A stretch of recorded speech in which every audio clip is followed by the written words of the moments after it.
it's Talia here from Talia Does Project Life, and I have another art journaling process video for you today. I'm speeding this first bit up pretty quickly because I'm just doing some arranging and cutting and stuff like that. These are some printables that I bought from Wilna Furstenberg, and I just printed them out just on regular printer paper on my home printer, so nothing special at all. But I wanted this idea of all these flowers sort of falling down, and I kind of wish that I could have got all of these beautiful little posies of flowers without the text on them, but that wasn't possible, so I've just used them with the text and then tried to sort of cover some of the text up, and some of it I just leave if it's, in an okay spot. So I'm pretty lazy and I don't want to cut around all of this, so I'm kind of just working out where I want to put each piece. Then I can work out how much I need to cut around depending on where I'm going to put it. So for this one, I'm only going to cut out the white off this one side because it will, as you can see there, layer over. But on the other side, this is underneath, so something else will go over the top. So I don't need to worry so much about layering that one. Also, I needed to be careful when I'm having stuff, because I'm wanting it to be really full in this corner and flowing down. It means I need to make sure that basically my little posies are overflowing to the top a bit so that it's really looking full. Oops, the kid just fell over. So you can see here I want to sort of intertwine them a little bit, just to get them looking a bit more laced together, I guess, and it being a little bit less obvious that these are tons and tons of little bundles that I put together. You'll see as I go through that a lot of these words become less obvious as I find ways to cover them up, like here with that flower. With this bit at the top, I definitely could have made it come down a little bit more, but it just made sense to cut it at the words so I didn't have to worry about the words on that part. I also create a little cluster down the bottom because I sort of forgot this as I was making it, but my original plan was that they could float down, but I think my clusters just became too big at the top there, so that's fine. It just ends up with a little couple of flowers down the bottom of the page like this. Yep. But I decide that I'm going to put them on later because I want them to stand out a bit, I guess. So this is, what is it? Gloss medium or matte medium? No, yeah, it's matte medium. And I'm just going over the top. Even though I've glued these down with a glue stick, it might seem now that this is unimportant. It's basically the same as Mod Podge or something like this. But you will see, this is a trick that I have gotten from watching Wilna's videos. If you do this, if you use the matte medium on the flowers like this, it creates a bit of a, not a resist, but it just protects them. And then when you're painting, you have much more freedom, I guess, to just wipe bits off with a baby wipe or a wet paper towel or something like this. And when you're dealing with something so fine like this, all the detail that's involved in this, that's really important because it means you can paint over a section and then just wipe away the drawings instead of having to paint very detailed around it. Anyway, I want to put some texture on this page, and I'm just looking at all my different floral things, florals, flowers, all sorts of stuff, and I decide that actually there's already lots of florals. I don't need florals in the background. So I'm just going to go with this hexy pattern. I think of it like a beehive sort of pattern. And I just want to do like random bits around just to sort of create some texture. That's probably a bit too square for what I was imagining. So I'm just going to add a little bit more here to make it a bit more like random looking. And I'm just putting all of these things around. I love texture paste. I get a little bit stuck with it, to be honest, and sort of like, oh, how should I do this and where should it go? But anyway, I figure you just need to keep practicing these things and you'll get better and better. Cleaning it off, cleaning off my background paper there. And I think I'm going to cut out, yeah, I let that dry for a bit, but you don't need to wait for it to dry. Sorry if you can hear my kids in the background. They're playing some very detailed game. I think it's like a Power Ranger game or something. I'm using these Liquitex liquid acrylics. I did gesso this page first, pretty sure. Oh, maybe, yeah, I must have. I wouldn't have not gessoed it. Anyway, I need a bigger brush, and then I'm sort of panicking because I can't find one. The only one is this one, which is all hard and whatever. But actually, I decided this is kind of looking really cool because it's, I don't know, got these dark bits now where the ink was put down and then the lighter bits, and I'm going to run with this. I think this is going to be pretty good. You can see how around the flowers I wasn't so worried about being exact, and you'll probably see that again now because I can rub it out. And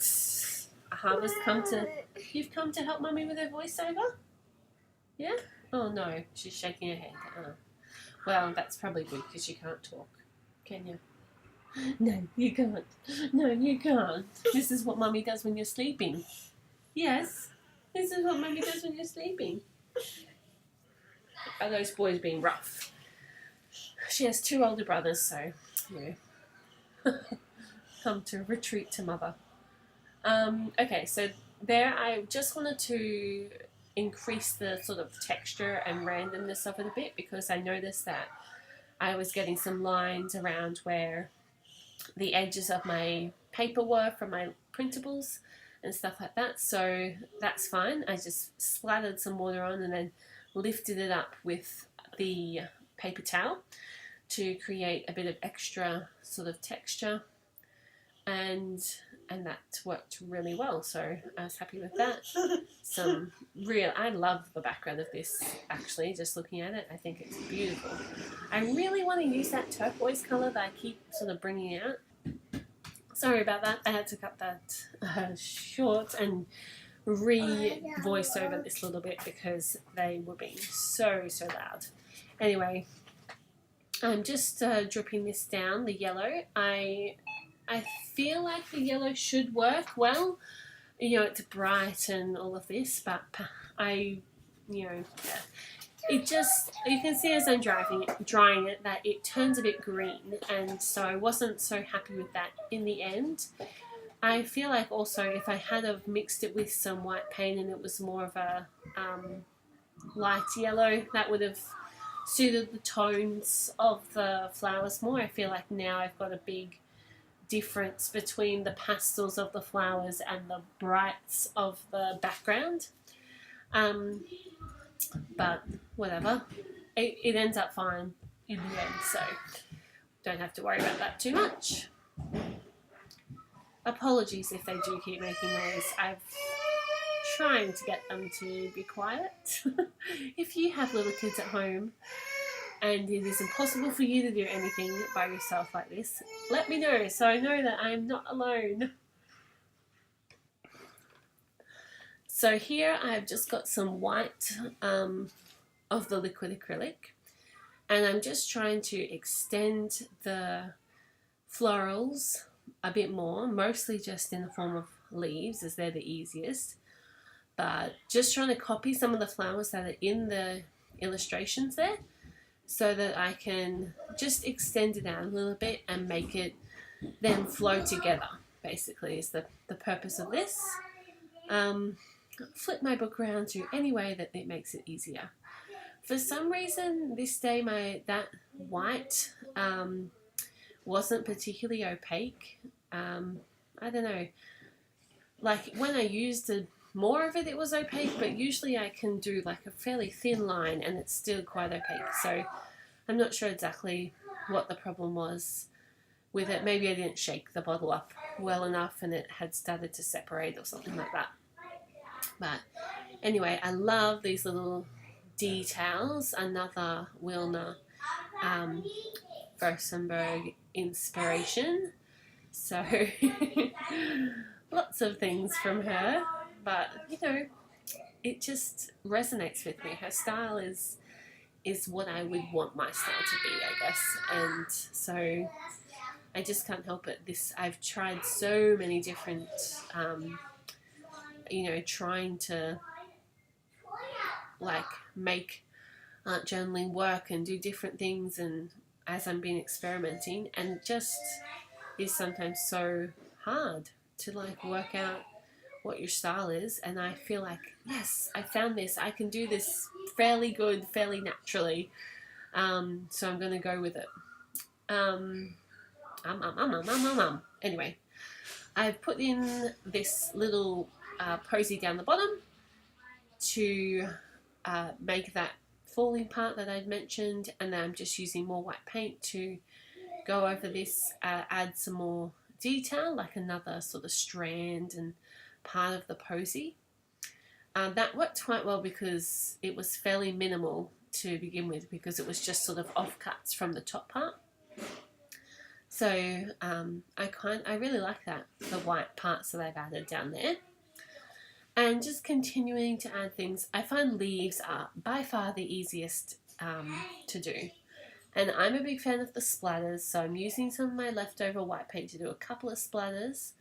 And then I sort of have the brainwave that if I just added yellow to this, I could try and go back and use that, redo the drips, but it's not really working at all. I think just because I mix the paint, they're a bit too solid and my water is blue and I'm too lazy to go and get new water. So I just gonna try to make it work, just sort of, colour in the bottom bit, but I don't want to like go over any of my nice little flowers that I've drawn or whatever. So it just sort of clumps there. It still looks kind of cool. It definitely does add in the the lightness that I wanted from the yellow. And you could see there I was just going through with just a paper towel and wiping away any parts of the flowers that I had covered over with the paint. And I'm just doing lots of splatters. As I let that bottom flower dry, it soaked in a bit of the blue paint for some reason. So I'm just painting over the top of that. I feel like that's fine because it's just almost like I drew that one. And then more splatters. Splatters for this were a good way to sort of flow between the flowers and the background. So I did lots of splatters around so that could make it sort of added like little in between bits to the flower parts, and also added some interest. I just love splatters on the background. I know not everyone loves them, but I love them, so I did them because it's my art journal page. And so I've let it dry, and I'm doing this at night time now, like later at night, or the next day maybe, whatever. Either way, my camera lens is obviously a little bit dirty.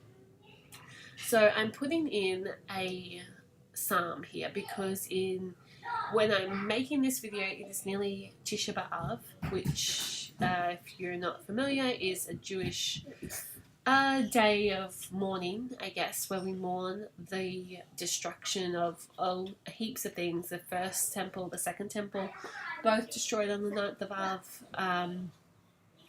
This is when, like, you know, the Israelites had wanted to have some the spies to go into the land to check first, even though Hashem had said that they could have it, and they did it, and the 10 spies brought back bad reports and whatever. So this happened on the 9th of Av. A couple of like horrifying things in the Holocaust happened.